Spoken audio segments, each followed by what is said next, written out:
Hey everyone, this is Elenbaas from Nightlight Astrology. Today we're going to take a look at Venus crossing the south node of the moon in the sign of Libra and what you can watch for given this conjunction. So that is our goal for today, and we're going to talk about this as a particularly significant moment for the harvesting or the reaping of what's been sown in our relationships. This is a very common way of understanding Venus in the south node in any sign, but especially in Libra, the sign of the balance, that is also associated with the harvest. So reaping what's been sown is sort of a good way of describing what we're looking at with this particular Venus south node conjunction. Anyhow, that's what we're doing today. Before we get into it, don't forget to like and subscribe. A few people thought that I should mention this. It is free to subscribe. There's no fee associated with it. I guess maybe some channels are paid, but this is a free one. So it just helps us grow the channel and grow the community, grow our work. So we appreciate it when you do so. We're trying to get to 70,000 subscribers. We just crossed 68 as of the time that I'm recording this. So we're getting close. You can find transcripts of any of these daily talks on the website, which is nightlightastrology.com. When you go to the website, I want to point out that our September webinar is coming up on Venus's 12 love languages. We're going to be talking about the kind of stories that we typically see given the sign placement of Venus in our birth charts, familiar themes, and the kind of story arc of our love life. And then in September or October, I'm doing a talk on the myth of astrological compatibility, what everybody gets wrong about the astrology of relationships. And I hope that will be helpful for people because there's, I think, a lot of misconceptions out there about how to look at what constitutes a sign of compatibility in astrology. And I think you're going to like that talk too. Anyhow, the other thing that's coming up, if you go to course page, our Astrology for Beginners course is there for people who are brand new to astrology. But we also have our first year course. This is our 1-year class in ancient Hellenistic astrology with a modern archetypal and psychological influence, you might say. But a course in Hellenistic astrology that begins in November. So this begins November 16th, and enrollment will begin on September 9th. The registration period from September 9th to about October 15th will include a pre-registration sale, and then the normal price after October 15th will be available. We also have need-based tuition, and that will be available for everybody starting on September 9th as well. So for those of you who've been asking about the first year course, this next enrollment season begins on September 9th, so you will see that opening up next week. And then I'll be promoting it briefly at the beginning of my talks through enrollment season, and we'll have a little informational video that I'll do about the program as well. That'll probably tag on to the end of my programs for a while. Okay, so on that note, let us now turn our attention to the real-time clock, and we are going to be looking at... By the way, this video today is very... I knew what I was going to talk about, but I did not have the time to write things out because we had major storms here in Minneapolis last night, the day that I'm recording this, and we actually lost power. So, so my day was spent, all my normal morning time that I spend prepping, researching, kind of centering myself and creating the content was spent purchasing a generator at Sam's Club and getting that going because they initially told us that it wasn't going to be until almost 24 hours before it was back. And then magically it came back a couple hours later after I'd spent all morning getting a generator, putting it together, hooking up the refrigerator, and most importantly, the bearded dragons lamps. Our kids have these bearded dragons and they need like their heat lamps or whatever. And my girls were really concerned. So I went into dad mode this morning, which means I had no time to prep my notes, but I already knew what I wanted to say. So this is just a little bit more off the cuff than usual. So I just wanted to say that in advance in case it really sucks. Sorry, guys. You just have to deal with it. Okay. Anyway, no, this is going to be good. So Wednesday, September 4th, here we are today. And you can see I use the mean node. There's the mean and true node measurements.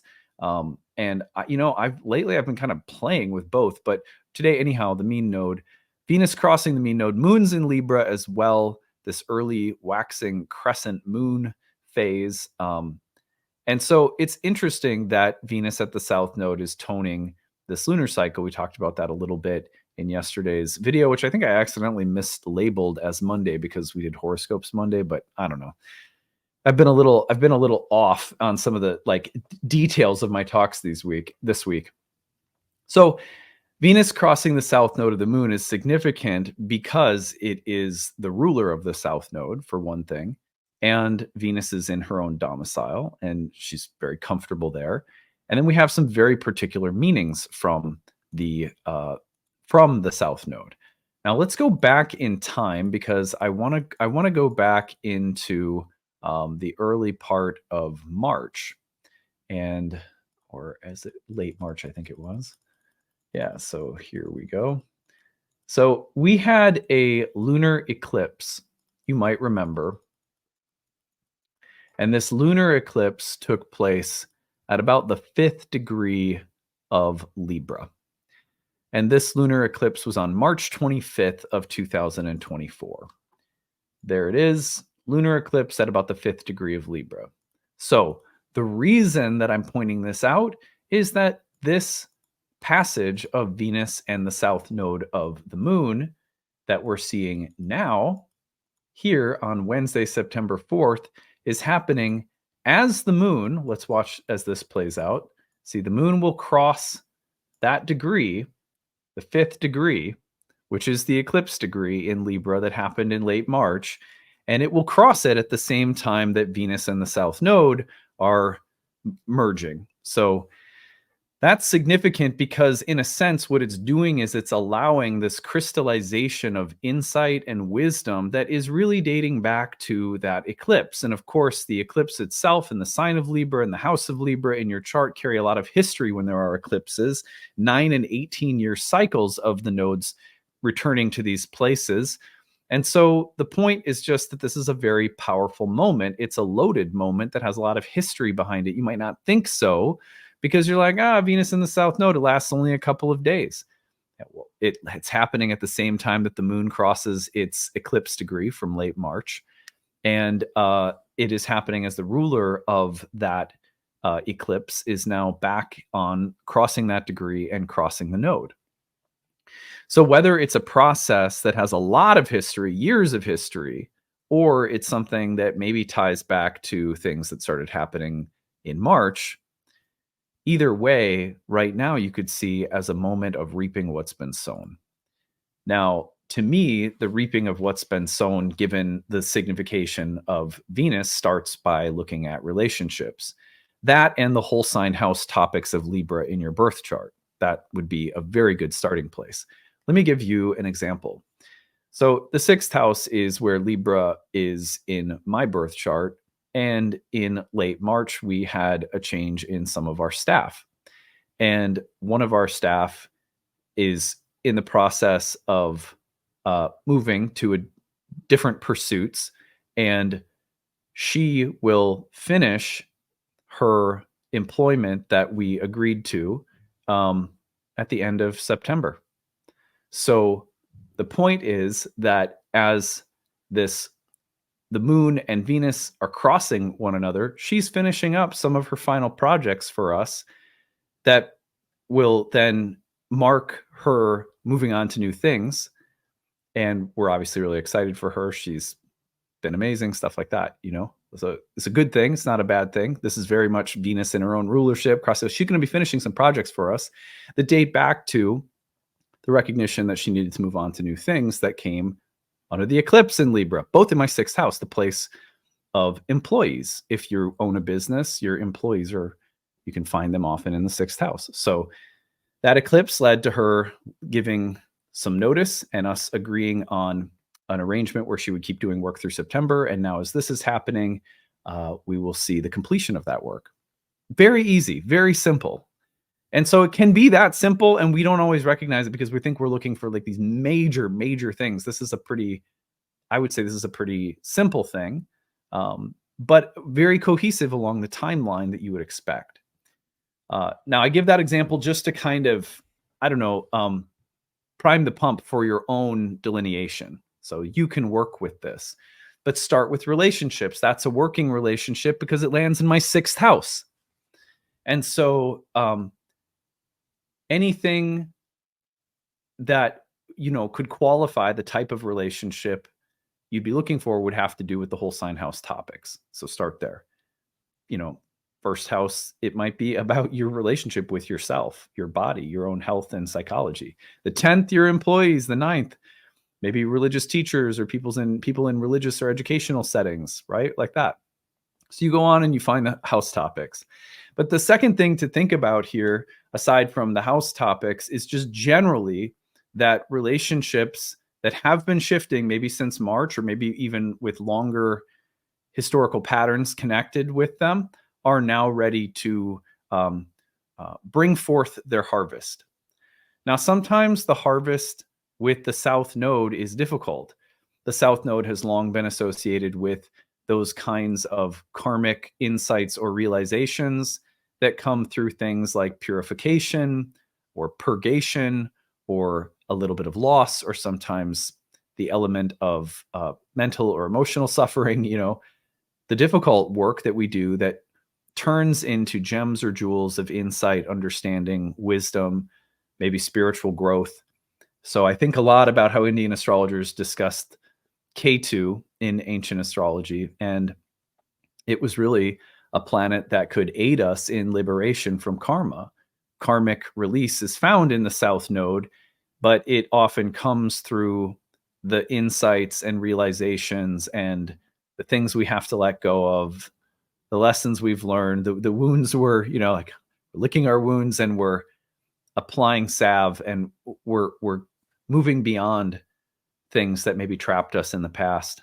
So all those connotations with the South Node suggest that this is a pretty positive moment for reaping what's been sown, that some kind of synthesis, some kind of good fortune or benefit, even if it's just clarity, even if it's peace of mind, even if it's a sense of just putting a ribbon around something that's been a little difficult, but now we're coming to a good place, a place of tying up loose ends and letting go of last things and coming to final agreements, or paying off debts, and the scales are balanced again. So you think about karmic debts in relationships is key for Venus in the South Node.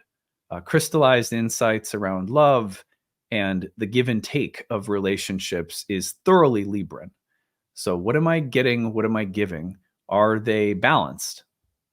And in the relationships that we are considering this in right now, think again of where this relationship has been since last spring. So like late March onward, and how have things continued to evolve. One other thing that comes to my mind is that the Venus can represent women, daughters, friends, sisters, and Venus can broadly represent your social life, and of course lovers. So any of those social arenas of life, like what have you been learning there? Sorry, I'm using the wrong camera today because the power went out. My battery was in the middle of charging my other one, so I am forgetting that my camera's up there because I'm used to seeing it over here. Anyhow,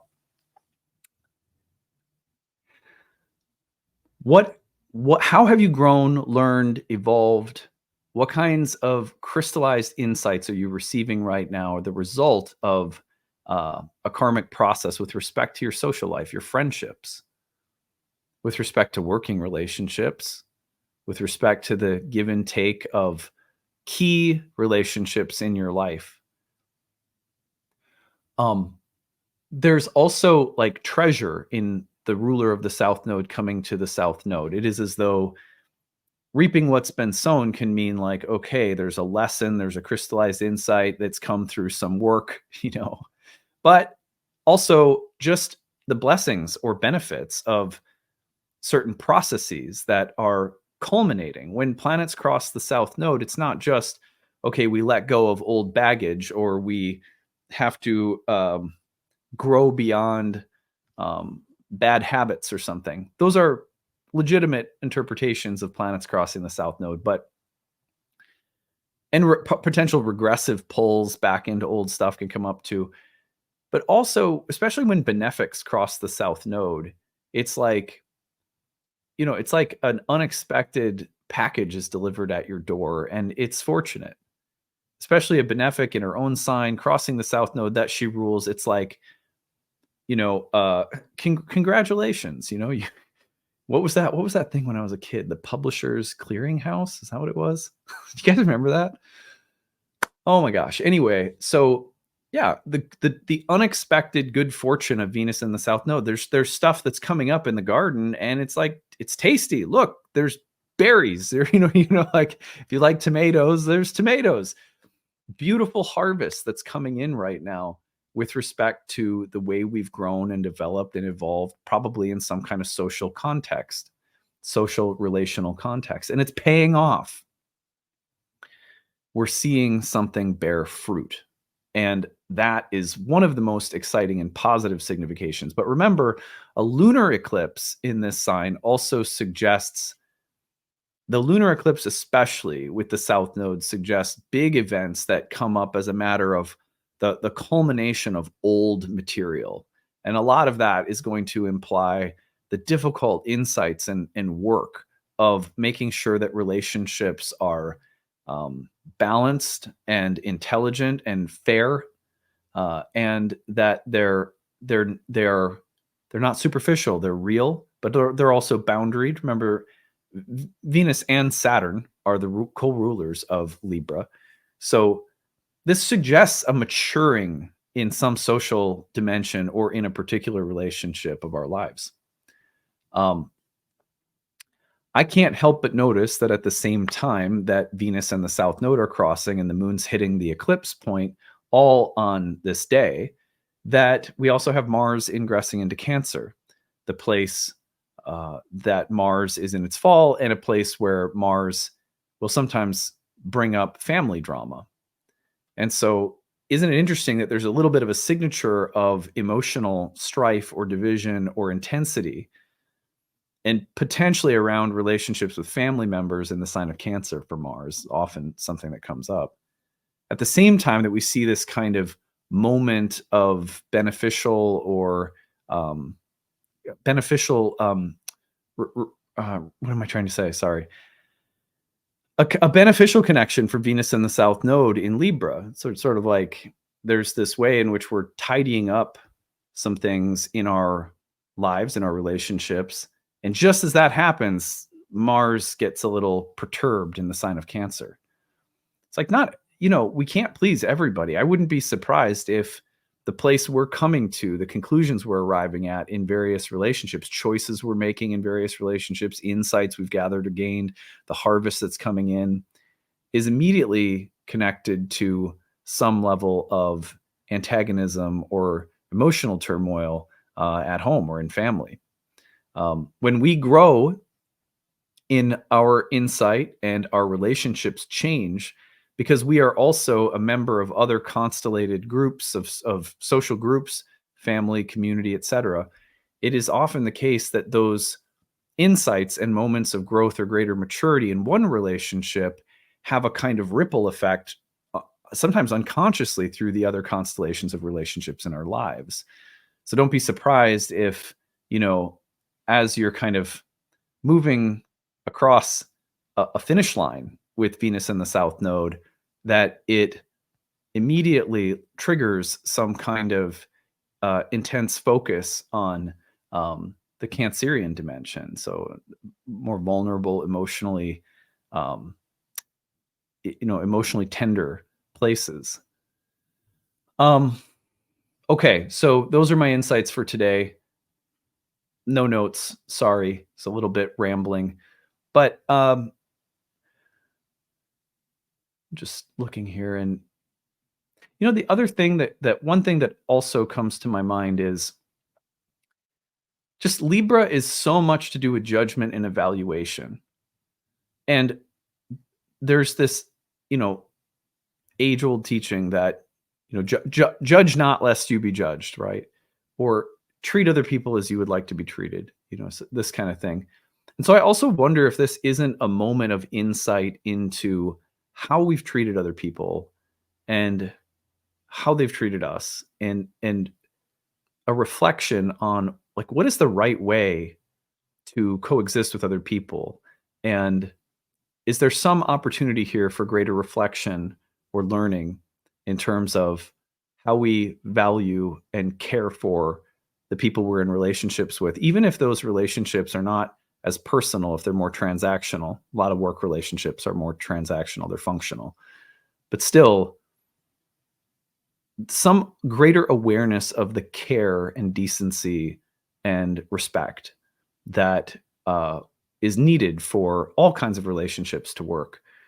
That comes to my mind with this kind of Libran reaping of what's been sown with the lunar eclipse in the background. Okay, done for the day. We'll see you again tomorrow.